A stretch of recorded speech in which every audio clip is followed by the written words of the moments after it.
We may have a couple more people coming in, but I just want to start now so the way we have all the time that we need for the training. Okay, so this meeting is open to public and we encourage and welcome members of our community to observe. 1.1 call to order and introductions. I would like to call our meeting to order at 4:31 p.m. Before we begin introductions, please remember that you do not have to use the microphone because we are being recorded right here for public viewing. I'll start the introductions. Welcome, I'm Susanna Finn. I am the Curriculum and Instruction Coordinator, and if you don't mind, just start over here and just... Sure, my name is Heather Bunch-Randall. I'm the sub right now in Miss Hampton's class. Thank you for joining us. Thank you. Karina Malkowski, I'm the inclusion teacher. Thank you. Erica Lilienthal, special ed preschool teacher. Hannah Hunter, developmental preschool teacher. Marissa McWhorter, developmental preschool teacher. Chelsea John, inclusion preschool teacher. Rebecca Willie, ed services coordinator. Loretta Zumbro, technology integration coach. Stephanie Church, special ed coordinator. Tarika, preschool coordinator. Thank you everybody. We're moving to 1.2, purpose and outcomes. Our purpose is to recommend resources that will support and enrich the curriculum, considering the varied interests, abilities, learning styles, and maturity levels of our students we serve. As a committee, we will place principle about personal opinion and reason over prejudice in recommending the highest quality resources to ensure a comprehensive collection appropriate for the complete education of all students. Our outcome will be vendor showcase for Frog Street Preschool primary instructional resources. During this meeting, teachers will be trained to pilot the resource. So now we're moving to 1.3, which is the vendor showcase and teacher training for Frog Street. The committee will now showcase Frog Street Preschool primary instructional resources and train preschool teachers on how to use the resources to the resources for the pilot.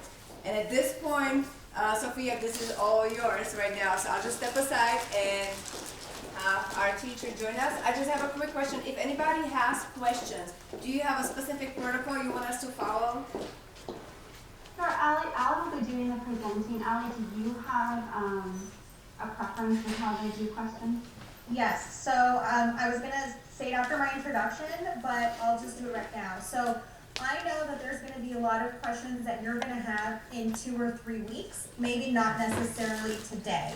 Because once you get your hands on the material you start using in your classroom, that's likely when you're gonna start having more questions. So Sophia and I will send you all maybe a Google document or some kind of live document where you can start adding questions, and we can set up a office hour that I can come back in, maybe set 30 minutes, 45 minutes aside, and we can do an office hour where we pop in again via Zoom, and we can answer those questions if you're okay with that, Sophia.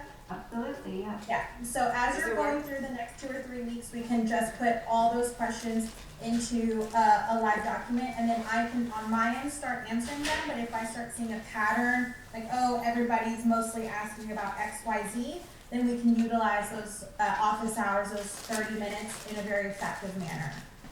Thank you. Mm-hmm.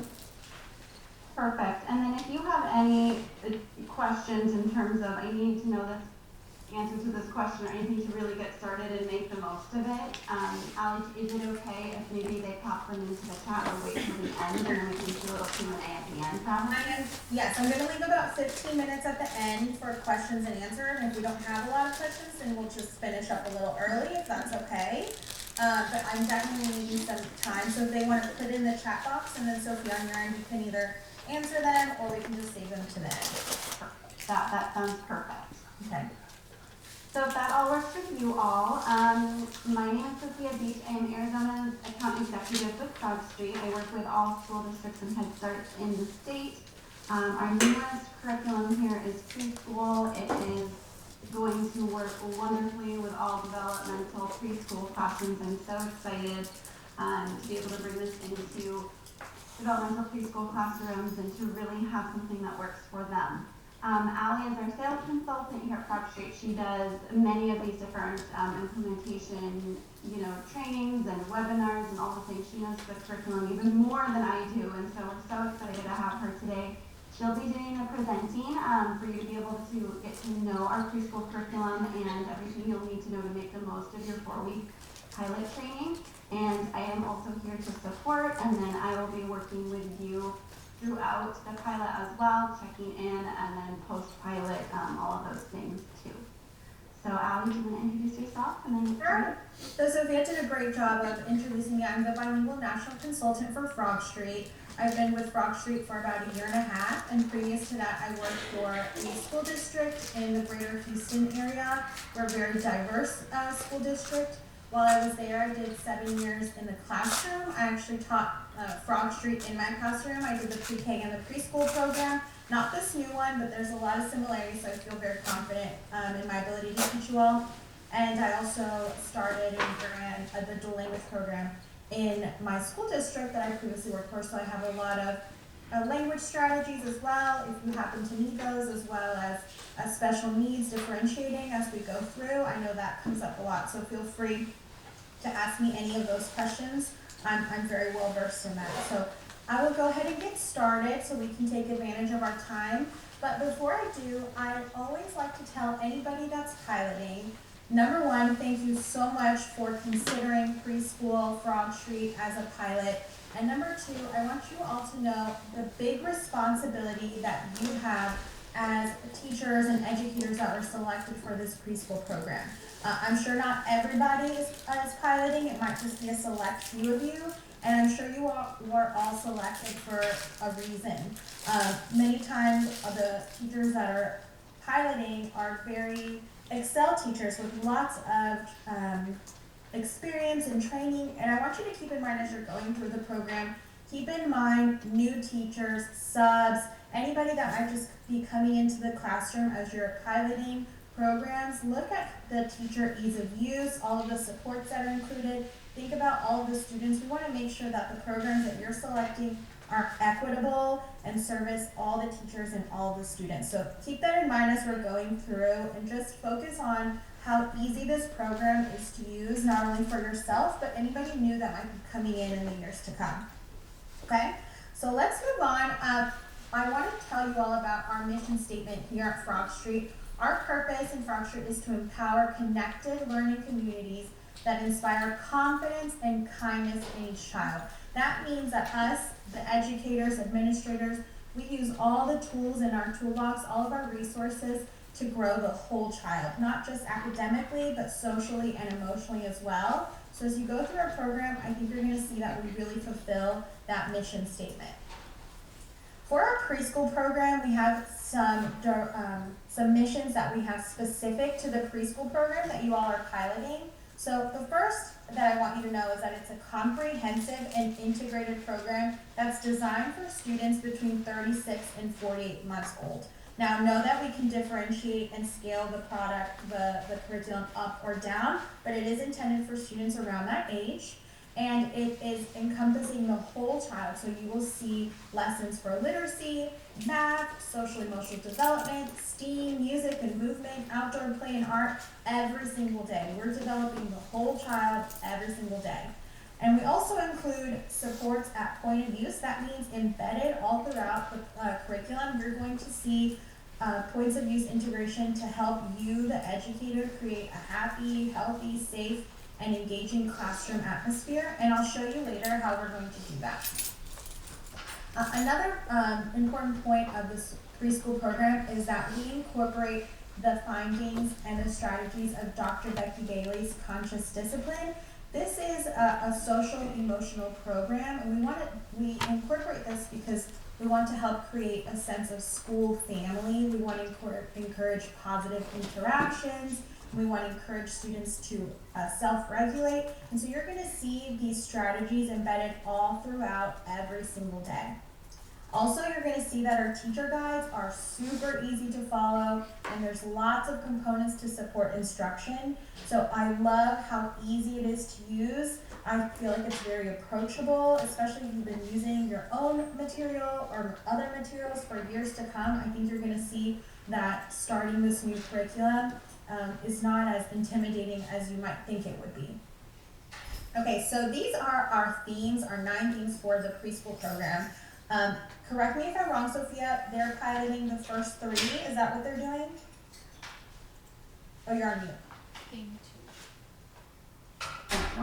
I'm not used to being on mute. They are doing, I believe, just theme 2. Now I'm second guessing myself, but it's one theme for 4 weeks.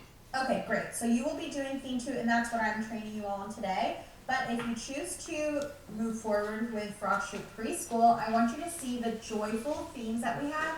So theme 1 is Marvelous Me. It's all about yourself, your body, your senses. The next one is Family and Friends. This one's a big focus on community helpers. Then we have Safe and Healthy Me, Color, Shapes and Sizes, Creative Me. That's a big focus on art and STEM and creativity. On the Go, that's transportation. Theme 7 is Amazing Critters and Habitat, so a big focus on animals and insects and critters. And then theme 9, The World Around Me. This is just helping them for that transition into pre-K or any other program that they have afterwards. So we always say that if you are not excited to teach, then that sense of joy doesn't happen in the classroom. So I just love how joyful all of our themes are, and you're going to see a big emphasis on play-based learning as well. Now today, since you all are piloting theme 2, that's going to be our focus. But know if you use other preschool programs or Frog Street programs that we are also aligned in those ways as well. So if you ever do a toddler, a preschool, or a pre-K program, all of our programs are completely aligned so that everybody in the school can be doing the same things. Okay, so in your resources, you all should have received a guidebook, a welcome guide. I will be referencing it throughout our lessons. At the bottom, you will see page numbers. If you have little sticky notes or tabs, I would just place a little tab, and then that way, if you ever need to go back and reference literature or research or anything specifically, then you would have the page numbers ready to go. This is like, I always joke, it's like the holy book of Frog Street. Like anything that you need, any question that you have, 99% of the time, it's going to be here. If you reach out to Sophia and I and you have a question about the program, what we're going to do is we're going to go into the welcome guide to find the answer, and then we would let you know. So whether you feel like reaching out to us or you're a person that loves to do your own research, this is where all of those answers will be held. One of the things I love about the welcome guide, and this is probably very important for you all right now, is a suggested daily schedule. So if you have a cell phone, or if you want to flip through your welcome guide, you can take a quick picture of this, or if you go into the welcome guide, if you have it handy, it's on page 41. Now I always like to give a little disclaimer. This is called suggested full day schedule, and it's just that, suggested. We all know that every school has different routines. Your bathroom time might be different, your snack time, your lunch time. You might have different incentives going on throughout the day. So know that this isn't, it has to be exactly as it says, but this is a good layout of what your day could look like. So keep that in mind as you're going through. I saw, Sophia, that they're a 4-day campus, is that correct? Yes. Yes. And are you all full day or half day? Half day. Okay, great. So you would definitely stick to the half-day schedule, and then as I'm going through, I'm going to give you some strategies on how to combine lessons since you're a 4-day campus. And please know that we are used all over the nation. We have schools that will probably go 3 days a week, and we have some that do all 5. And so just know that condensing the lessons is totally doable, and I have seen it done countless times. So I will give you some strategies as we go through. All right. So in your pilot kit, you should have received the following. You should have received Fernando, our puppet, and then you should have received 2 additional boxes. And so one of them will say theme 2, and it's all the materials that you'll need, and then the other one, it will be manipulatives that you will be using. We have, Okay?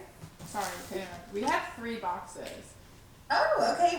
Well, please tell me what's in there. So we have one box that has the manipulatives. We have one with Fernando. Yeah. We have the teacher guide one, and then we have another one that has the theme. So it has like the attributes card, the storybooks, the file folders. Okay, is it And a bigger is it teacher box, guide. It's like a little pouch. Is that what you're saying? It came in a box. Okay. But that's But yeah, there's a But it's a pouch. pouch, yeah. There's a pouch and then there's, I don't know if you can see me, but there's also a bigger Cameras guide. on. So there's two teachers the guides. welcome guide. Oh, one's That's the phase One's two. the teacher's guide. teacher guide for, yeah, the teacher's guide. All 3 boxes, Sally, or the 2 little ones? Yeah, they've been in my room. Okay. You get all of those, yes, for sure. So we have the teacher's guide and the welcome book as well. Okay. All right, let me walk you through what I think you have, and then I'll confirm via your order if there's any more components I need to walk you through. But for sure, I know you have these materials, so I'll walk you through them now. So one, well, first of all, let me go back.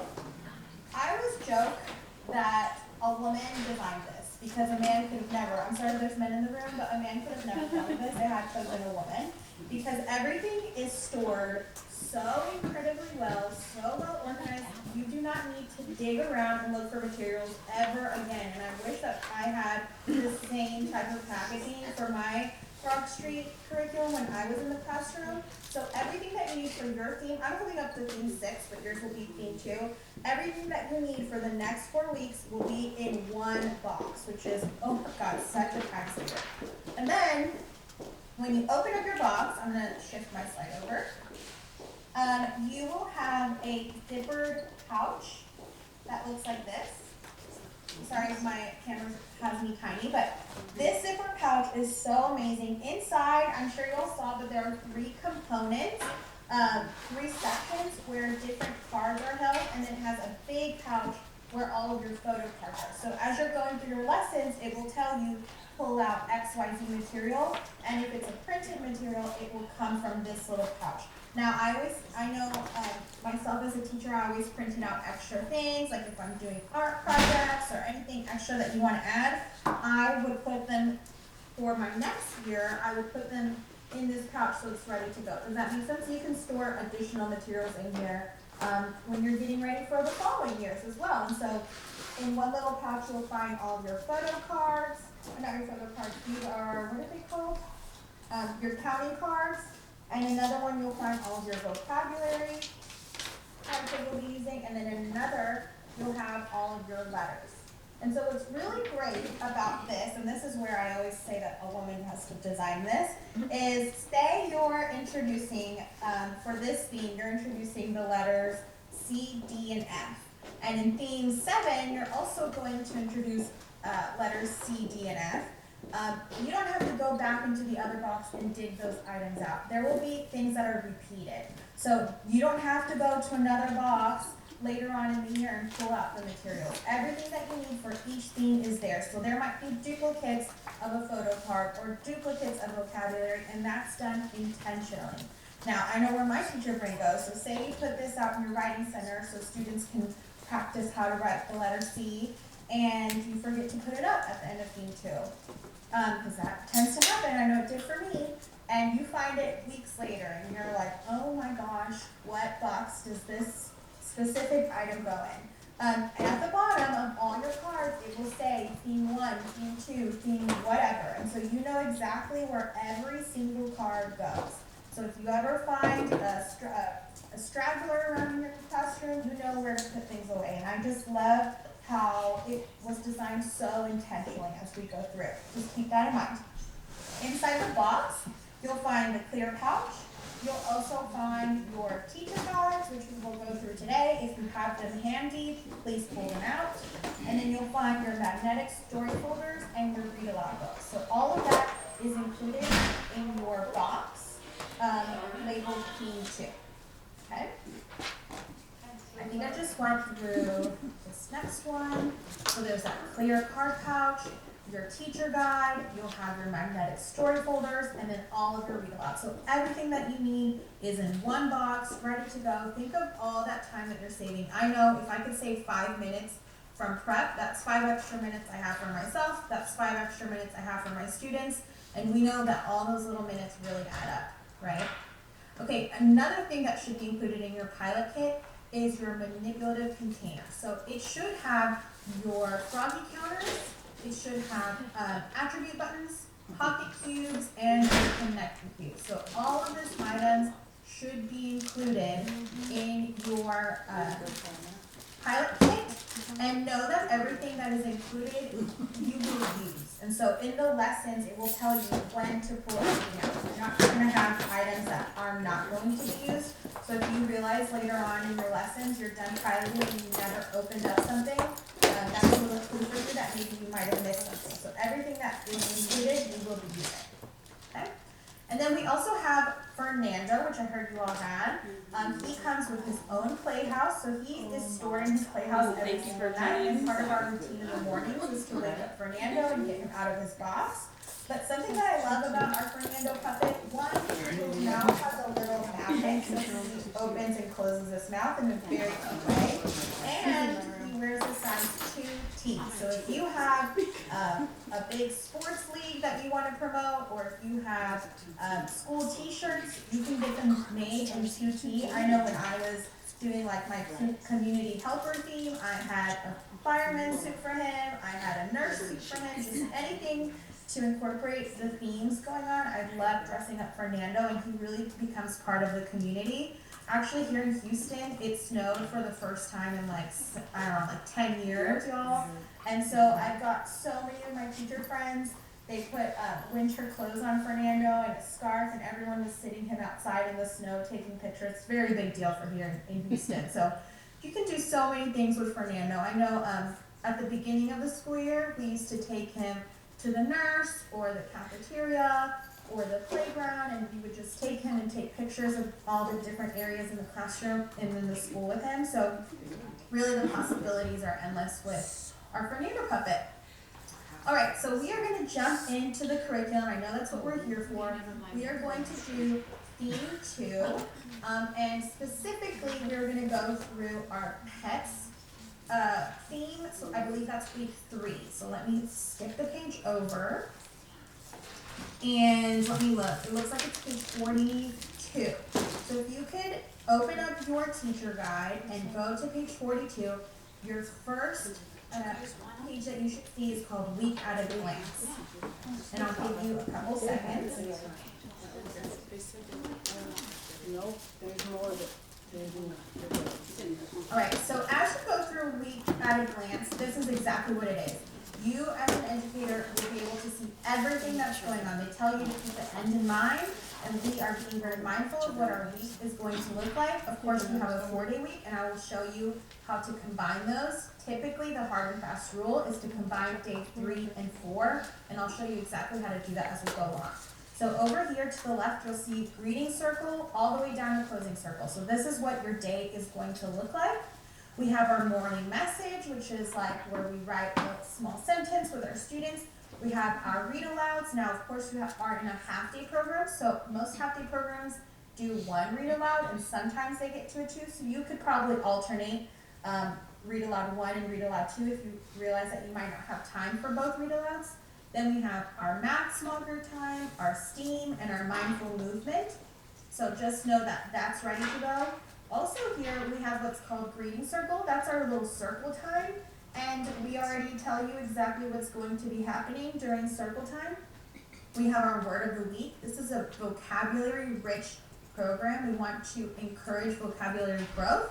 And so every week we have a word that we're focusing on. This week it's domestic. We're talking about domestic animals. And then finally, you'll also see on the left-hand side, we have weekly inquiry and exploration. That's just a very nice and fancy way of saying the centers that we suggest, the play centers. So this week we're suggesting 6 different centers, and I'll go through what they're going to look like in the classroom. I always like to tell you at this point, this does not mean you need to change your classroom up completely and just overhaul your classroom. That's not what we want to do. We want to ease you and the students into this. And so what you can do is just incorporate little things in the centers or in the classroom that you already have. So for instance, the literacy center says to draw a story. Well, I'm sure you have somewhere in your classroom that students can have access to paper and writing utensils, and so you would just do a different prompt for that week. And you'll see how it's really easy to incorporate with what you already have going on in the classroom. Now, as we go through, you're going to see these icons, and I want you to be very mindful of it. These are icons that are very important, and we're very proud to have. These are all the supports that are embedded throughout, and we call them at point of use. That means that anytime you need to use these strategies, they're already built in. So some of those are conscious discipline and action. Remember, that's our social emotional program. So anytime we think that it's important to talk about emotions and how to develop a child socially, you will see that icon. We have the chat boxes, that's multi-language learners. That's for our students that are learning English. Of course, we know at this age, technically everyone's a language learner, so these are great strategies for everybody. We have differentiated instruction. That's a way that you can scale the lesson up or down based on how a student is understanding. And then we have inclusive strategies. So if we have students with the processing needs, they're on the spectrum, they have sensory needs, anything like that, you can use these inclusive strategies, and you'll see them with these icons. Now, we'll also have additional supports. We have some called learning outcomes. This is just, what are we doing? The did you know, that's the why behind the what. Tips and preparation, this is just, how you're gonna prepare. Teacher self-care, that's something new. We know that the students need to be mindful in the classroom, but educators, we need to be mindful as well. So there's mindfulness tips for us, the educators. There's cultural responsiveness tips and safety notes. Now, the safety notes are important because we know that some of our preschool students might still be exploring items with their mouth or putting items in different areas of their body. And so we want to be mindful of that. And in the safety notes, just know that sometimes it means there might be items that you're working with that might be a little bit smaller, or students might want to put in their mouth, and so that's what the safety notes are for. Okay? Now, in one of those boxes, and I'm betting it's that third box, you will receive these strategy cards. Now these, I'm telling you, they were glued to my hip. I have them with me wherever I went. Especially since you're piloting and this is something new for you, I would keep these with you at all times.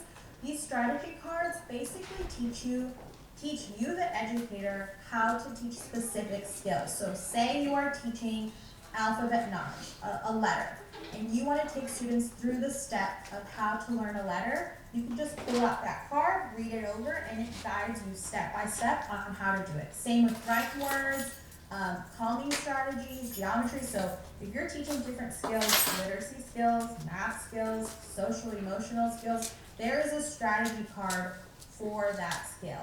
And these, I'm telling you, they are the hero of our program. Remember I told you at the beginning that we have that welcome guide where Sophia and I find all the answers? Well, that's where all of this resource comes from. But it might be tedious for you to go through and flip through that book constantly.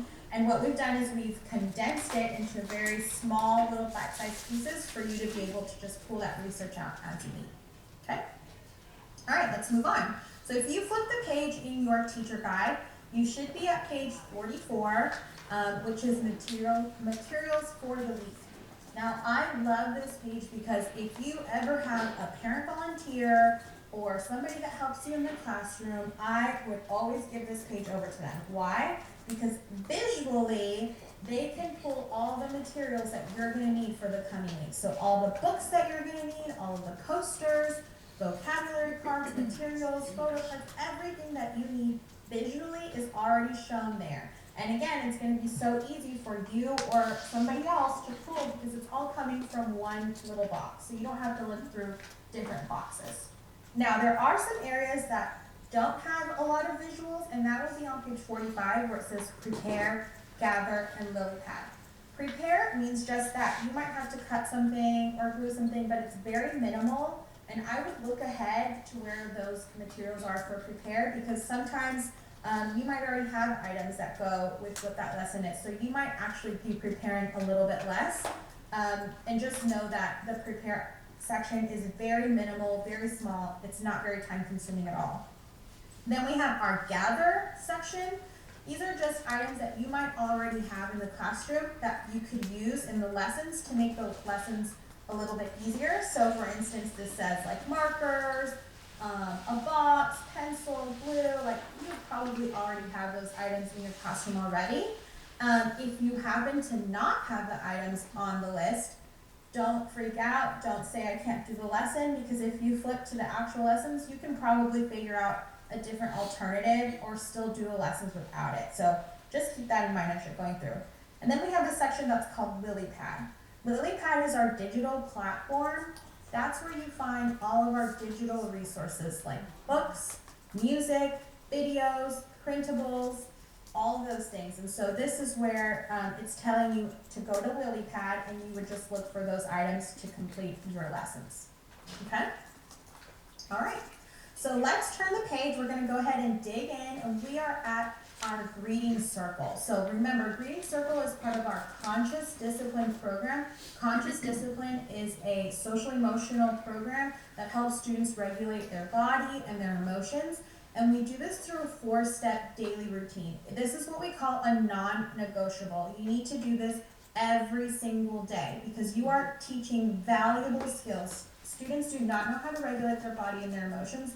And if we're not teaching this explicitly, then this is a skill that they won't pick up. And we know that their brains are ready for these type of skills. And if we can show them how to do this, your classroom will just be so peaceful. It'll transition more smoothly. Your day will be better. I promise you. It takes time, but it's so worth it. Now I'm going to explain the process, and as I'm going through, it might take me a couple minutes, but know that in your classroom, this whole process is very quick. It takes less than 5 minutes. So the 4-step routine is starting with Unite. So Unite, the concept of Unite is that students come into the classroom, maybe a little chaotic, missing their mommy and daddy, and they might come in sad or eating breakfast. And so there's a lot of chaos in the morning. And we're going to take that chaotic energy and bring it all in unison, and we do this through a song. Now the song can be accessed in 2 different ways. There is a video option where Fernando, our puppet, introduces our word of the week and he sings the song. Or if you are a school that would prefer no screen time, like you don't want the video, you can also access just the song only. I'm going to play a portion of our video so you can see what that looks like, but know that there's 2 options. You don't have to stick with just the video option. I might fast forward through it a little bit. I mostly wanted you to see the song, so I'm sorry if it sounds a little glitchy at first. Hello, Fernando here. I made a new. Hello, Fernando here. I made a new friend today. His name is Henry. My class was collecting leaves on the playground today. Now I'm gonna go through the song. So give me a second. I'm gonna see if I can fast forward it to our song. This part is a little glitchy. Together, the happier we'll be. Sing with me. The more we get together, the more we get together, the happier we'll be. For your friends are my friends, and my friends are your friends. The more we get together, the happier we'll be. I know this one.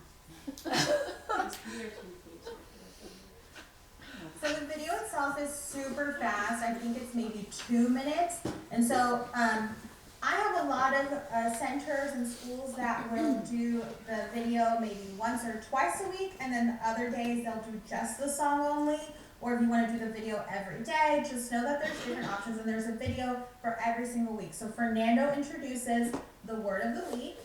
In that video it was friend, but in our case it would be the word domestic, and he would explain it in a very 3-year-old friendly way, and then there would be a song that goes along with it. So that whole Unite portion, basically you the educator, if you choose to do the video route, it would kind of be a little bit hands off. Of course you would still be participating, but Fernando, our puppet, has already gone ahead and done that for us. Okay, so after our Unite, we go into our Calm. So Calm is a strategy that we teach our students on how to regulate their body, and we do this through breathing techniques. And so you will be using the following techniques. We have our star breathing, balloon, bunny, drain, and butterfly. For this one today, we are going to do the drain.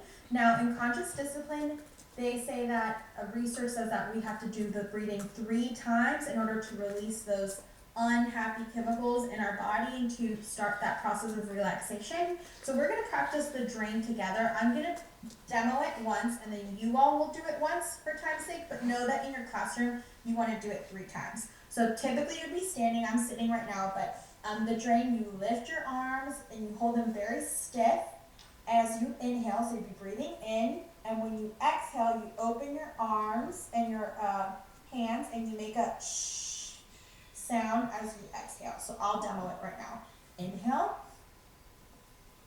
exhale, shh. Will you all do that with me one time, please? All right, let's do it. Inhale, exhale.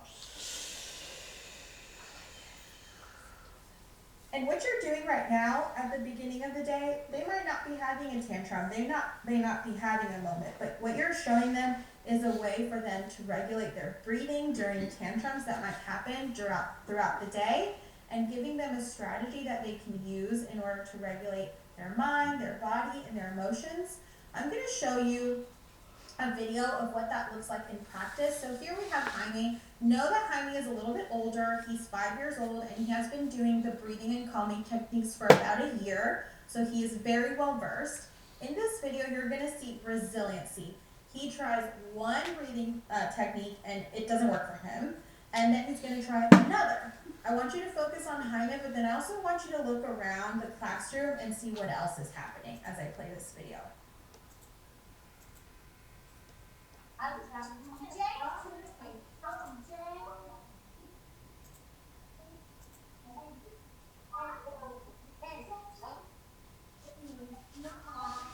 So it didn't work.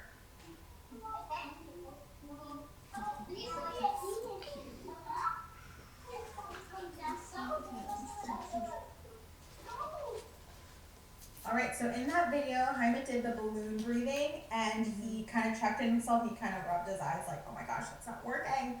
And he tries again, and he does the star breathing. So notice how he did not give up. He did not run to the teacher. The teacher was there ready to help if she needed to, but he was able to handle that on his own. And what did you guys notice about what else was happening in the classroom as you watched that video? I don't know if you can turn on your mic. Does anyone want popcorn out? The kids were just continuing to do what they're doing. Exactly. I know when I was in the classroom, they were, Miss Leon, Jorge's having a tantrum. You know, either George would run up to me or other students would run up to me, and the whole classroom would be interrupted. And we know that that's not what we want. We want students to be able to do this on their own and not interrupt others learning around them as well. And so if we practice these skills every single day, then this is an outcome we can look forward to. Of course, it doesn't happen overnight, but it shows, we have research that says that it works if we practice it every single day. And so I just love showing that. Okay, after the calm, we go into our connect. So connect is very much like what you and I would consider a finger play. And so in the connect, we also talk about who's here in the classroom and who isn't. And so you should have received a poster that's called the Wish You Well poster. When students are not in school that day, you will be putting their picture on the poster. So you can either have it maybe on like a cookie sheet, and then that way they can magnet on, or you can do Velcro, or cookie tack, the old way, however you decide to do it. You will just put their little names or pictures actually on the heart. And so when a student is missing, we want to acknowledge that in the classroom, and we do it through the song called Wish You Well. And this is sung to the tune of The Farmer in the Dell. I'm going to show you how to do it because you are definitely going to be using this. So you will be hugging yourself like this, and it goes, we wish you well, all through the day today, we wish you well. So I just did it really fast. If you would practice with me, I know it seems silly, but in your classroom, it will not be silly. Okay, so go ahead and hug yourself, and we're going to wish our students well. All right, ready? 1, 2, 3. We wish you well, we wish you well, all through the day today, we wish you well. And then at the end, I would kind of hug myself and acknowledge who's not there. So say Sophia wasn't here, I would say, we wish you well, Sophia.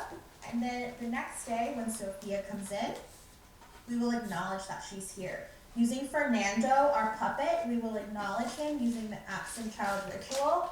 I have Fanny here, and I'll do it with Fanny. And so you would use your little puppet and say Sophia's back. we would acknowledge her the next day and we would say, "You've been gone and you've been missed. Would you like a welcome back kiss?" Sophia, would you like one? Yes. And then you give the child a little smooch on the head or the hand or arm, wherever you deem is appropriate. Of course, if they would prefer not a little kiss, you could do a hug or whatever it is that you deem appropriate. But just know that this is a way to make that school family feeling, making children feel valued and seen, and so that's part of our connect. Then we are going to move on. As part of our connect, we also do I love you rituals. These are what I call those finger plays. And so we want to practice gentle touch, eye contact, presence, and playfulness. And these are things that we would assume children know how to do, but in actuality, we know that's not true. They have to be taught how to do these things. And we do them through the rituals. I'm going to play you a video from Conscious Discipline that explains how the rituals work. Here we go. I love you rituals are designed to build bonds between people so that each person in the interaction feels a sense of connection. Connection with parents, connection with teachers, and connection between children. This sense of connection creates a biochemistry that optimizes the function of our brains.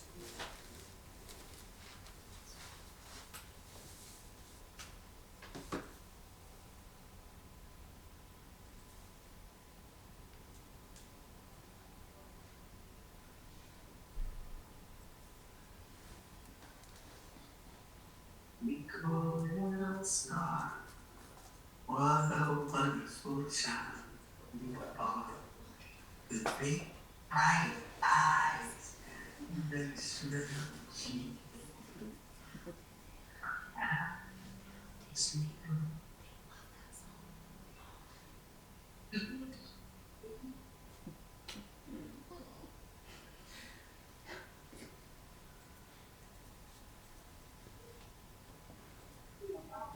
Wonderful child you are, with bright eyes and nice mouth, a talented person from head to feet.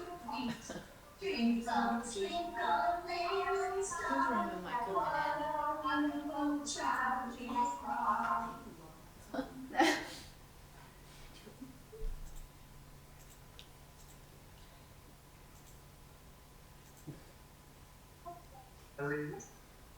Eric, how you doing? My name is DJ Baptiste.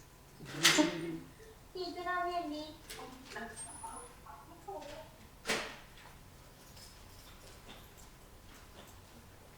Twinkle, little star, what a wonderful child you are. With bright eyes, talented person twinkle, little star, what a wonderful child.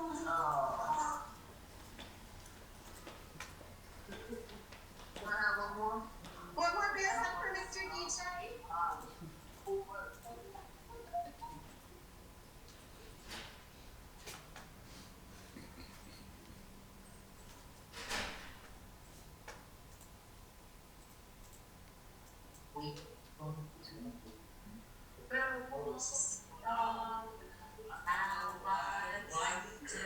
What you are.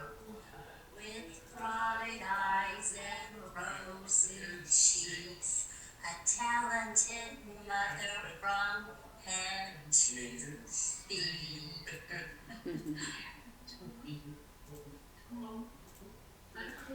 Star, how I wonder was you. I love you.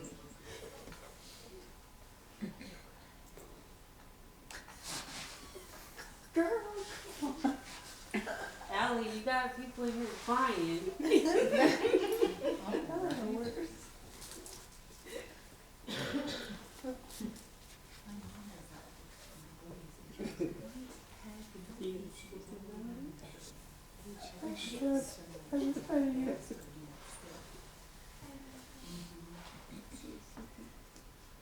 You can do the mic up. This will be different, right?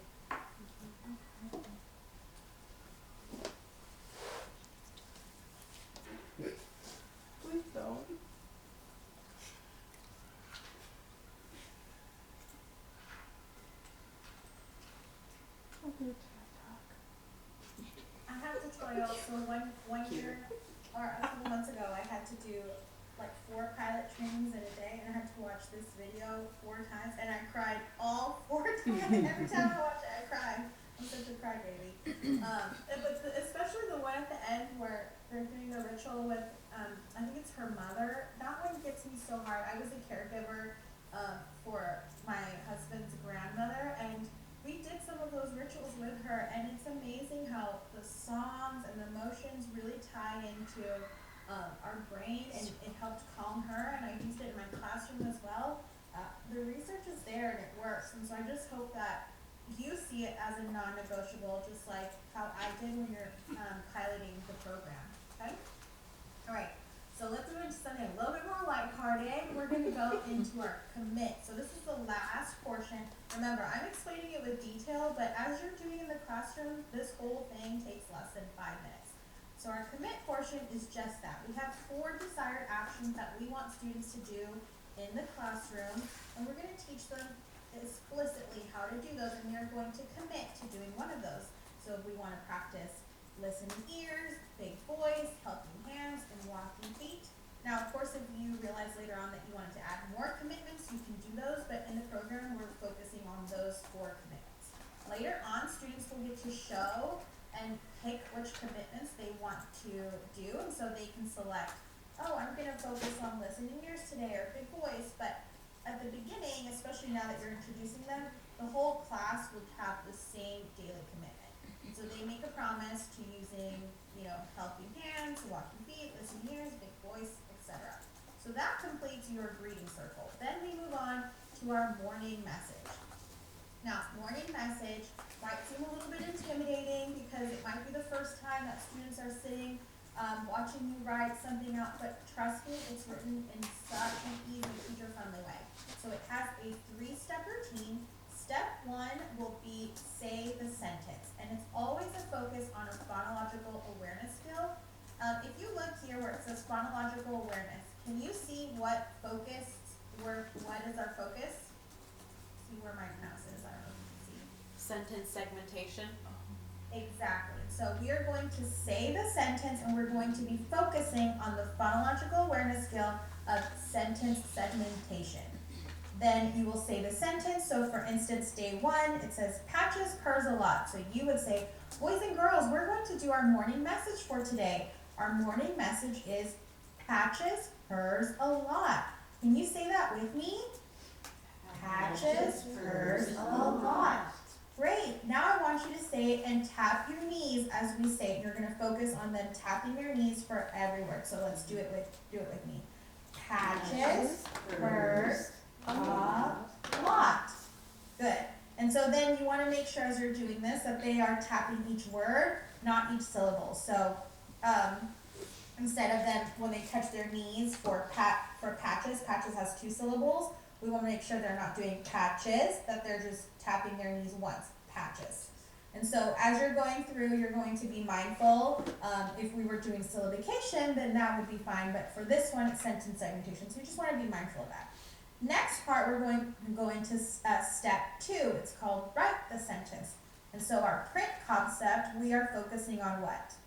Right here? Directionality. Print directionality. So you are going to focus, as you're writing the sentence, you're going to say, boys and girls, I'm going to start writing at the top left. I'm going to move from left to right. And so you're going to just talk through what you're doing. Same with any letters that you write. You're going to say, if you're writing the letter I, you're going to say, I'm bringing my pencil down or marker from top to bottom, at the top, left to right, bottom, left, whatever it is that you need to do. Also this week, you're introducing a resource called a space frog. This is a little froggy that is very thin. I don't have one with me, but you use it to space out every word in the sentence. And you're just visualizing all the spaces that you need. And then you're going to reread the sentence. You're going to place your hand under each word as you're reading it out. So then you would focus on every word. So patches, purrs, a lot. And then finally, step 3 is our alphabet knowledge focus. And so we are focusing on 2 letters. Do you see what letters we're focusing on? I and P. I and P. And so you would discuss how the letters are similar and different. Just know that all the letters are introduced in a very systematic way. You're introducing them, number one, by how frequently they are used in the English language, and number two, by how they look visually. So we selected I and P for a reason. Why?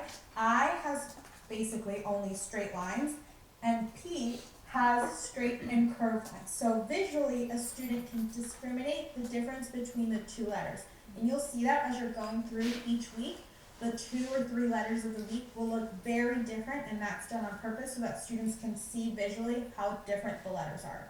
Students would then be able to come up to the board and circle or underline any letters. So the whole morning message takes about 3 minutes. It's very fast. Now, on page 47, go down to the bottom left. What do you notice about the sentence on day 1 and day 2? Let me cover my mouse over it so you can see.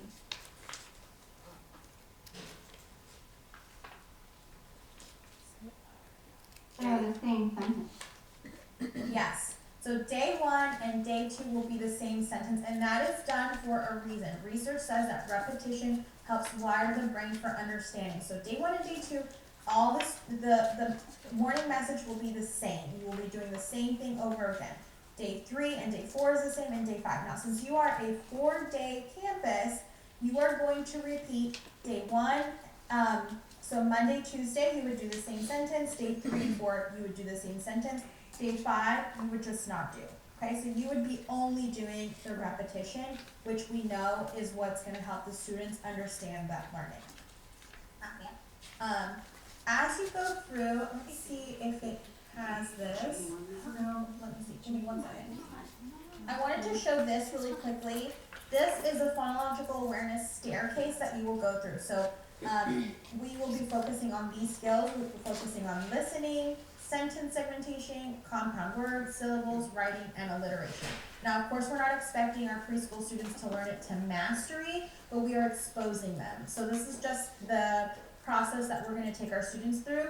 Starting in theme 2, we are already on sentence segmenting. So that's what your focus will be as you're piloting, will be the sentence segmenting. Excuse me. Now we're going to go into our read aloud. So if you turn the page over, this week we are talking about pets. And the 2 read alouds we have are centered around pets. The first is a trade title called Not Norman. In this book, there's a child who wants a pet, and he is gifted a fish. And he's like, oh my gosh, this is not the kind of pet I wanted. And as he goes through the book, he starts realizing that, hey, guess what? A fish is actually a pretty great pet. And so these are what we call anchor texts.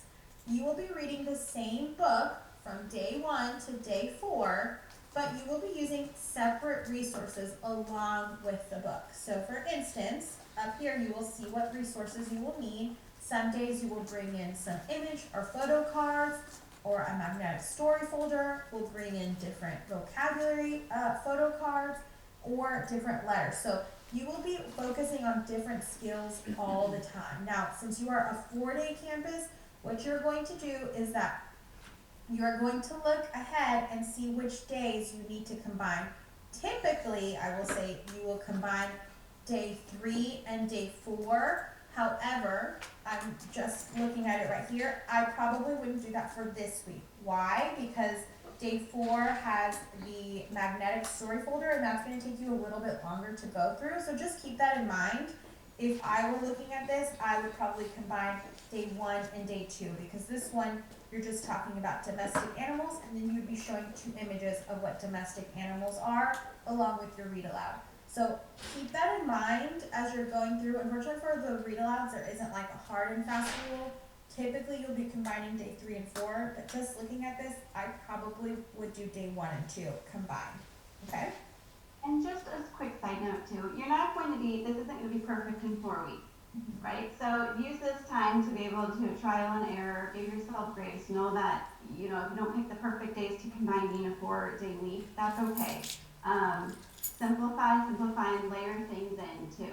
And this is a great moment of that example of, it's not going to be perfect for this 4 weeks. but that over time, and we do even have coaching connections and things like that where our coaches can help you really think about these things for the specific needs for your kiddos. And I'll look ahead, Sophia, and kind of figure out which days we can combine them. So I'll give that suggestion. I haven't done that resource yet, but that might be something useful. So I'll go in and work on that for you all and send it over. Okay, so every read aloud has a 3-step process. Will you remind me, Sophia, after the meeting about sending that over? Yes, I have a list of things for us. Okay, perfect. All of them. All right, great. So we have a prepare, discover, and develop. Prepare is for you, the teacher. It's telling you what you need to get ready for the lesson. Discover and develop, that's what you'll actually do with the students, okay? So it's almost like before, during, and after. The before, the prepare is for you, the teacher. All right, so I'm gonna move on to, but before I do, sorry, let me just point out one more thing. Remember that there's these little icons that I mentioned earlier in the lessons, the conscious discipline action, did you know, multi-language strategies, or differentiated instruction. Those are ways that you can scaffold the lessons for all of your students. So keep that in mind as you're going through. You're going to see those icons as you go on. All right, next we have our second read aloud. Now remember, you are a 4-day campus, so you might do 2 days of one book and 2 days of another. If you don't have time to read both books in the same day, and that's perfectly okay. One book is a non-fiction book and one is a fiction book. So I love to make sure that I'm included non-fiction books, and that's what this is. This one has rich photographs that you can use. And again, you're going to go through the same 3-step process. There's the prepare, discover, and develop. And again, all the supplemental resources that you would need to go along with that read aloud. Here's some other resources that you would have at your disposal as you're going through your lessons. We have our vocabulary cards. There's some more information about our vocabulary cards on page in the welcome guide 106 through 110. And what's great about our vocabulary cards is that they all include photographs, and so it really paints a very concrete image in the student's mind about what that vocabulary is. Another thing that you will have at your disposal are letter cards, compound word cards, and there's that space frog I was talking about earlier. You use them to help space out things, words in your sentences. Here's a fan favorite resource. We have our developmental story folders. These are books that are 2-sided. So on one side there's one story, on the other has a different story, and then each story is done, you can read it in 3 different versions. So there's like a simple or beginner, middle, and advanced. And so for a preschool student, you might not read level 3 for them because that might be a bit much. But I would certainly encourage you at the beginning of the year to read the stories at a level 1, and if you could scaffold some pages up to a level 2, that would make it very developmentally appropriate. All right, another resource that you have that I know you've all kind of peeked at are those magnetic story folders. See how the story folders on one side are English, the other are in Spanish. You have magnets that you can pop out.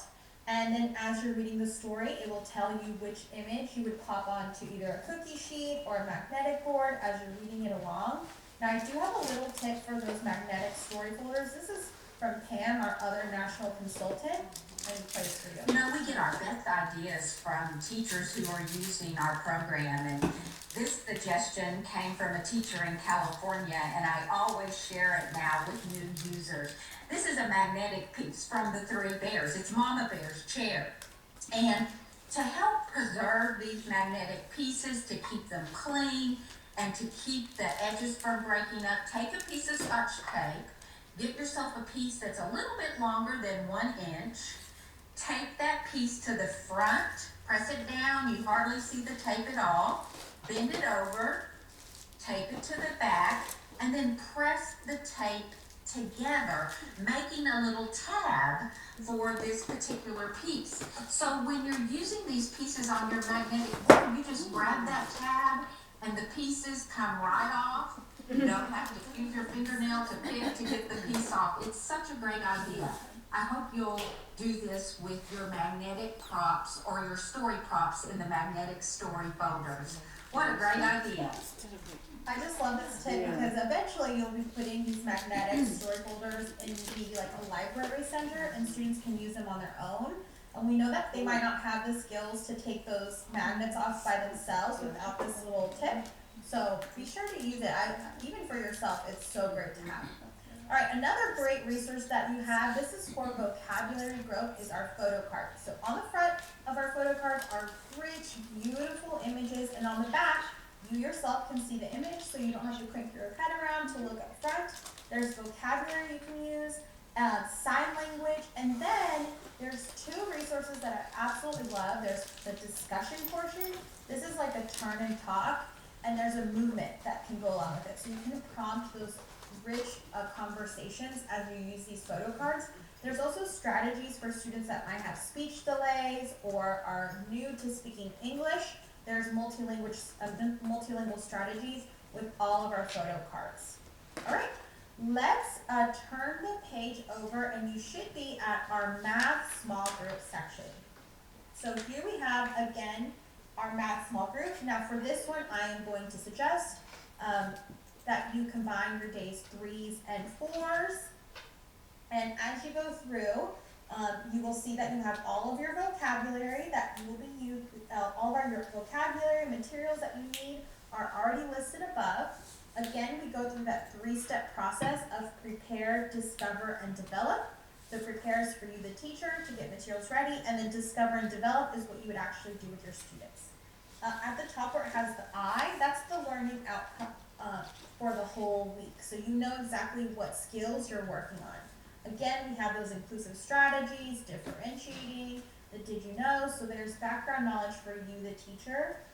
Something that I like to tell at this point, so day 1 is a very concrete lesson of what you're going to be doing, and then as the week progresses, it gets a little bit more abstract. So students will have lots of manipulatives to explore those rich concepts. This is all done in a small group setting. So while students are out in their free center, you would pull them into small groups and do these lessons with them at a table or on the carpet. And typically I pull anywhere from 3 to 5 students for this math small group time. Okay, some other manipulatives that are included, these are all listed on your welcome guide, page 17. But you have activity scarves, these jumbo foam pattern blocks, the mallets, finger puppets, buttons. So there'll be lots of materials that are included as well. All right, let's turn the page over, and you should be now at page 54. These are those weekly inquiry and exploration, like those practice centers that we mentioned. I want you to see one thing. So as you go through, let me see if I can find it here on page 55, there's an area called midweek. That's basically a way for you to refresh the centers if you would like to. So you basically get 2 center suggestions in one little area. And again, you'll have tips and preparation for how to set these up. If there's any safety notes, like for instance in this one, we're using a shading cream to write out letters. And so there's a little safety note for it. If you have students that might not be ready to use that kind of material. And so, again, doesn't mean you need to completely change your classroom. These are just ways you can incorporate what you're teaching in a way that students can explore on their own during the center's time. If you turn the page over, you'll get another 2 center suggestions. So we have our creativity and our gross motor center. And then we'll also find our STEAM. So STEAM is an acronym for science, technology, engineering, arts, and math. And so our STEAM center can be done as a 10-minute small group or full group, small group, or you can also just have a STEAM center where students rotate through. So there's different ways you can do it in your classroom. But know that the purpose of the STEAM is to incorporate the following skills. So we are focusing on thinking, reasoning, teamwork, investigative, and creativity skills. And there'll always be those did you knows as well as teacher self-cares included as well. So just keep in mind all those tips as you're going through. Typically you'll be presented with a problem like, oh hey, we need to build a little bridge to help get our toy car across a pond or whatever it is. And so students are encouraged to think and reason and collaborate to solve those problems during our STEAM section. All right, turn the page over, and now we're going into music, movement, and transition. This is what I like to say optional, and I'm gonna say it like this, because you can use this at any point in time. This is music and transitions that's already curated for you. I know that you as an educator have had to look for music on YouTube or Spotify, and so you're trying to find things that go along with your theme. But you don't have to do that anymore. We've already done all that work for you. All the music that you need for the theme, for instance, this one's pets, has already been put into the lily pad and it's ready for you to use. So you can just click play and you can use them at any point in time that you would like throughout the day. So again, music, movement, transitions, all those are ready to go. Now, if you look on page 59, we have what's called mindful movement. Now, I like to point this out. Music and movement, you can use at any time. If you get to it, great. If you don't get to it, totally fine. Music, mindful movement, I would consider it almost like not a non-negotiable, but the lessons are building. So if you decide to not do mindful movement for a week or two and come back to it later, you're going to be a little lost, okay? And I'll show you why. For instance, in week 1 of mindful movement, you might be learning a pose. For instance, that week you're learning how to do a mountain pose. In week 2, you're going to build on that. So you're going to be moving from a mountain pose to a different pose. So you have to have already done lesson 1 to be able to do lesson 2. Then in week 3, we're going to add music. So with all those poses that you've learned, we're going to add a music that goes with it. And then finally, week 4, we're going to turn those mindful movements into transitions. So these are what are called building lessons. If you skip the lessons, you might be a little lost later on. So make sure you're making time for those. These are very quick. It's about 3 to 5 minutes for our mindful movement time. My favorite time to use this is when students are coming in from outdoor play or recess, when they might be a little squirmy, a little excited. This is a great way you pop on the music or the videos, and students can help calm their bodies. And again, it's just a very quick thing that you can do. Make sure you're staying on top of it because the lessons are building. All right, turn the page over. Now we have everyone's favorite part of the day, closing circle. All right, closing circle has 3 parts to it. Number 1, we talk about our commitments. If you remember at the beginning of the day, we talked about a commitment like listening ears, walking feet, helpful hands. We circle back to it at the end of the day. We want to hold students accountable. So we talk about our commitments, we talk about our wonderful word of the week, which is domestic, and finally we ask an intentional question of our day. How many times have you or parents asked students, what did you do today at school? And they reply with, nothing.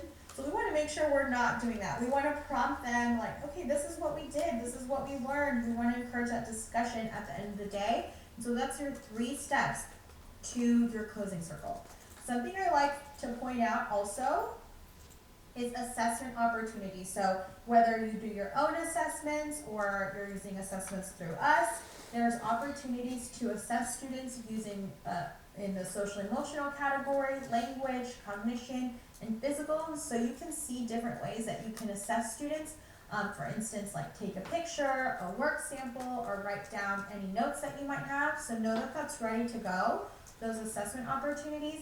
And then also, you are also prompted to send home your family letter. So we have weekly letters that are sent home to connect with our families and let them know what's going on, and you're reminded to do that at your closing circle.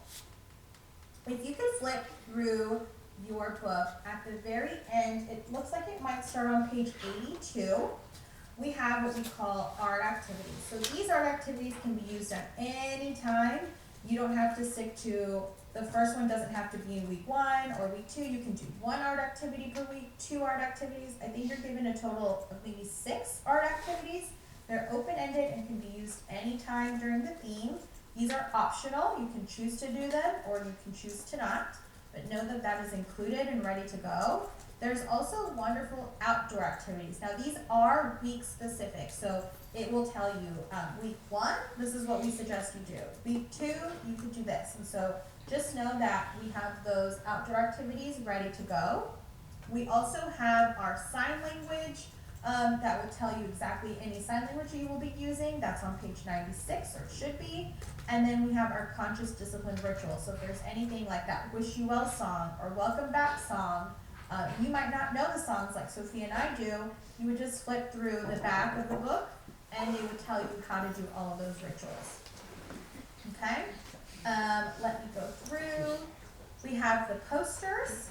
As I'm going through, I just want to show the posters that you will be getting, or at least some of these you will, like the calming strategies, welcome back, wish you well, and commitment. So you will for sure be getting those, as well as with Fernando.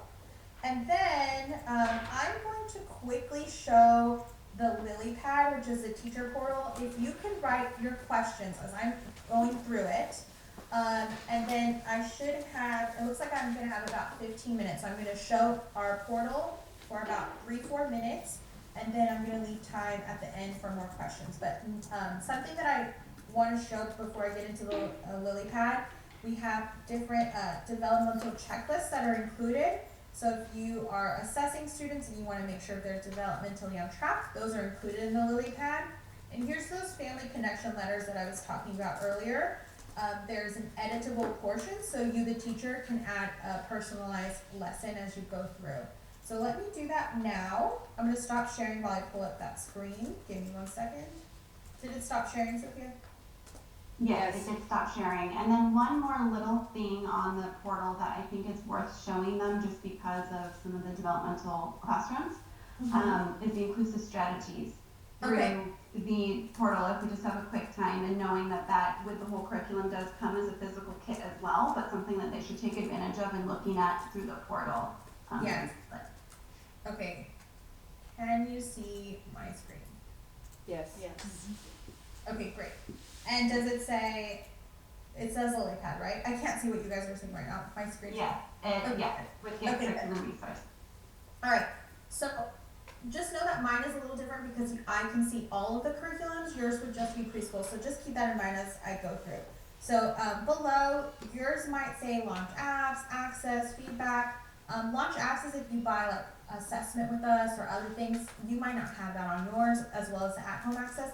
But you'll definitely have the give feedback option. So if you are missing something, or you can't find a resource digitally, or you need a family letter in a specific language and we don't have it, that's where you would give us the feedback. So for instance, somebody just asked us for family letters in Japanese, and a couple weeks later we got them in Japanese. So that would be where you would ask for it.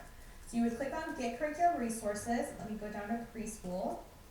So you are going to be met with 2 options. We have Implementation Resources and Theme. I'm going to click on Implementation Resources. We have that welcome guide that you and I, that I mentioned earlier. It's like our little go-to book. Any question that you have, you can look through here. There's a search feature, so if you're looking for scope and sequence or assessment, you would click on, you can write it, and it would give you all the pages where that resource would be included. Here are those developmental checklists that we were talking about. But Sophia really wanted you to see these inclusion materials. And so this is for students that have differentiated needs that need to be addressed, like sensory needs, autism, speech delays, even gross motor delays, anything like that. And so we have our Inclusive Strategies Guidebook. Typically you would have this in a physical format, but because you're piloting, you will have it digitally. Is that right, Sophia? Yeah. Yes, but then, if purchasing the curriculum, know that you get all of these in physical within its own little kit as well. Yes. Okay, great. And so I'm just going to go through kind of like some different things that they would. So number 1, I love this resource because we as early childhood teachers, we are the first line of defense is what I like to say. We're the first ones that might notice something is different. We have to start putting in some accommodations in place, and we might also have to have those difficult conversations with our parents, and that can be a very intimidating thing. We might not know exactly how to do that, and so know that this book actually guides you, the educator, on how to have those conversations with parents, how to collect documentation, and then it has resources for parents, like what do they need to do? What are their steps? What are their rights as parents with a child that might have different abilities? And so we focus a lot on at-risk students, students on the autism spectrum disorder with emotional and behavior challenges, let's see, communication disorders, hearing loss, cognitive challenges, delayed motor development, sensory processing, visual impairments, multi-language learners, cultural responsiveness. So you can see that you will definitely be using this book for lots of things. And so I just love that it has resources not only for you, the educator, for the students, but for parents as well. This is absolutely phenomenal research tool that we have. And again, has a search feature. So if there's something you're looking for specifically, you can search for it there. We also have strategy cards. So just like I showed you those strategy cards before, if you're trying to teach rhyming and you want to know how to do it, well, we have strategy cards for the different abilities that you might need to scaffold learning for. I'll show you one just super quickly. So here's one for autism spectrum disorder, and there's different things that you, the teacher, can do in the classroom to help supplement and meet their needs. And then also there's books. So we have 5 books. They're digital, and we also have them printed. These books can be read at any point in time, and they talk about different things. So there's one about sensory issues, accepting others and their differentiated needs, or celebrating different needs. And so just know that these books can be used at any point in time. They're beautiful books, just amazing. I love them. So know that that's included as well. And now let me go super quickly into the theme. So we did theme 2. If you need to access anything digitally, you would go to theme 2. And then any week specifically that you would like to access, you would click there. But if you just go to all weeks, we have that teacher guide. So here's the teacher guide that we went through. You have access to it digitally. And then you also have your lesson planners. I love our lesson planners because that's just one less thing for me to do. Let me see if it'll open up. It might take a, let me drag it over. Oh, it might not drag over because of how I'm sharing. Give me 1 second to share it. There it goes. I'll click share. Can you all see it? Yes. Yes. Okay, so these are completely editable. So for you, since you all are a 4-day campus or school, then you guys can edit them down to 4 days. You would just combine one of the days and you would hit merge, and you can edit your lessons to be 4 days. So that's really nice that you're able to change up your lesson plans based on your needs. so easy. That is Change super my nice. share back to my desktop. Go back. What else do we have? Any digital files, and again, all of your music, anything that you need, you can actually download the music to, or you can play it straight from the platform as well. So that's kind of the big gist of it. Long story short, if you can use Amazon, you can use the Lily-Pad because everything is completely searchable at the top. So if you are looking for welcome guide, I just put it wrong, but you would just type it up there and then it pulls out everything. So very, very easy, very user friendly. Do you guys have, is it, so we use Google. We don't have Okay. access to Microsoft, Yeah. but we Is it noticed compatible? the lesson plans were all on Word. Is there compatibility that we can do for Google? So in my old campus where I worked for my school district, we also did that. You guys have Google Docs, right? Yeah. Yes. Yes. Okay, yeah, you can change them over to Google Docs. Okay. Okay, cool, Nice. thank you. Okay. Good.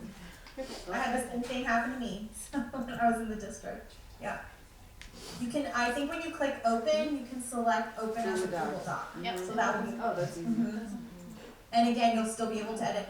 It might look slightly different, but I think it was 95% look the same. And mostly what you want is to be able to edit and change it up, and you'll definitely be able to do that.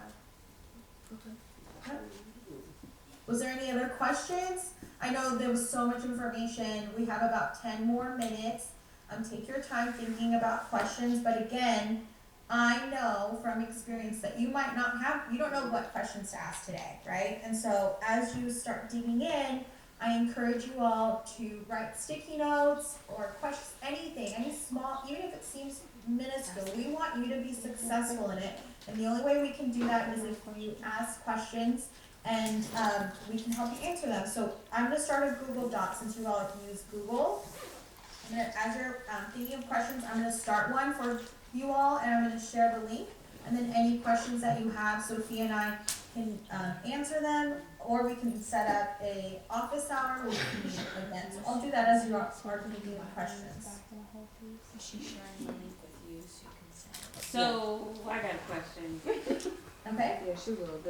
Like you explained earlier, the manipulatives end up in certain places. So when we're all done with this pilot, are you expecting everything to be there bit by bit? Because, like me, I have some friends who may become obsessive with these things. We purchased And materials. No, she's talking about the These pilot were one. pilots as well, send all this back, right? Like these. so some of, so some of the, like for example, the little bears or the little frogs, there may be some missing due to like some friends in my class who Or eat. might slide them, Eat it. or they might go somewhere where it's not. Yeah, they grow feet. They grow feet and hop away, right? Yeah. No, you guys, these pilot kits are for you guys. You do not need to return anything, right? Al? I mean, Yeah, you keep not them. anyone having to ever. We keep the return frog? anything. We keep the frog? The frog? Got clothes for that thing. Cool, thank you. And then speaking of that, we do know that things do disappear. Sometimes there are, and things might get broken as well. There are many resources like vocabulary cards and things that can rip, that are available to print off yourself off of the portal. Just over time, that stuff does happen, and you can always reprint some of those things off of the portal too. And then of course, you can always reorder with us, but that's longer term. But there are many things that you can reprint as well. Okay. Well, I mean, I wouldn't leave it out for someone that's just always up. That's gonna be gone. I have a question for you all, just in terms of timeline, because we had to push this back a couple of weeks. Are you all planning on starting next week with your first week? Tomorrow. They're officially starting tomorrow and all the way through March 4th. Okay, that's great information. So, in addition to this Q&A Google Doc that Ali is putting together as we speak, I will be sending you weekly tips and tricks, just as the key reminders. Like I had mentioned, you're not going to be doing everything perfectly. It's not like tomorrow you're going to be doing every single thing seamlessly throughout your day, right? Some of these things take time and they can also be a little overwhelming. And so give yourself that grace. And I will be sending you like a weekly tips and tricks of things that you do want to remember, like that Brain Smart Start, or looking for those conscious discipline pieces in action within the lessons, things like that. So I will be sending all of the teachers via email those little tips and tricks. I think what's probably best if you're starting tomorrow, your days may look a little off if you're not starting on a Monday, but you can make the best of it. And then I will send those to you probably starting tomorrow morning, and you'll get them weekly from me as well. You can always email me back with a specific question, or go on to this Google Doc and put on any questions that we can help answer as well. I had a question. I don't know, Tara, if this is a question for you.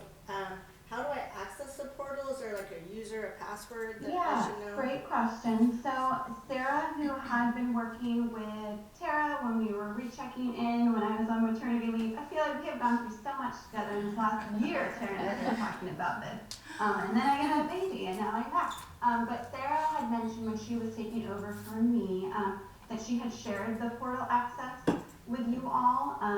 But if that's not the case, it's just a quick login and password that I have for you all to use, and it's all the same. It's essentially like a sample of our portal. And so I will email that to Susanna and Tara and I'll share it, right after this, so you all have that username and password to use, and the theme too is on there. The portal access was the one that when we were considering resources that we used on the review page. There was a portal access for online, but we'll get it and we'll share it out. Thank you. Yeah. Okay, so if you already have it, then I'll let you share that with your teachers.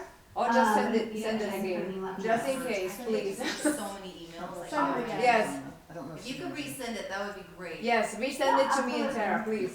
Thank you. Yeah, I will send an email with just a little like overview of everything, and bullet pointed, and that will be something that's in there. As Thank well you. as the link to this live document that Allie's making right now.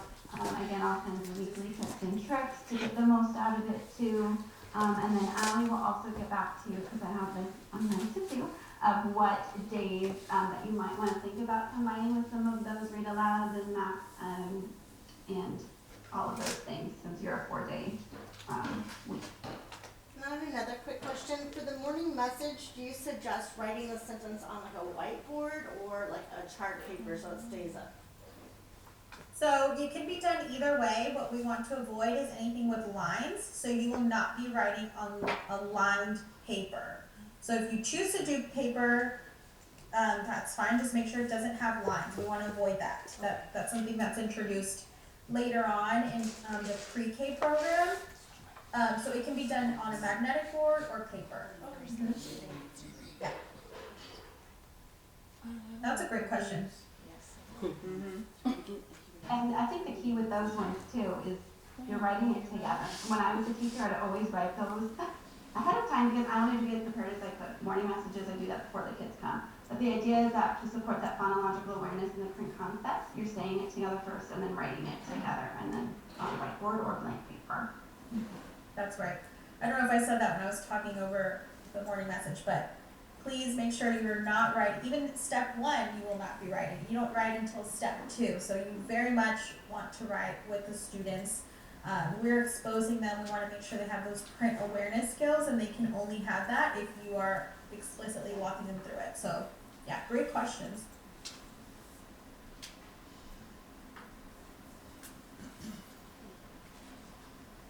I have included the Google Doc URL in the chat box, but also I sent it over to Sophia, and so I'm sure she'll be checking in on you. Maybe do you want to send it to them later on again, just in case? Yep.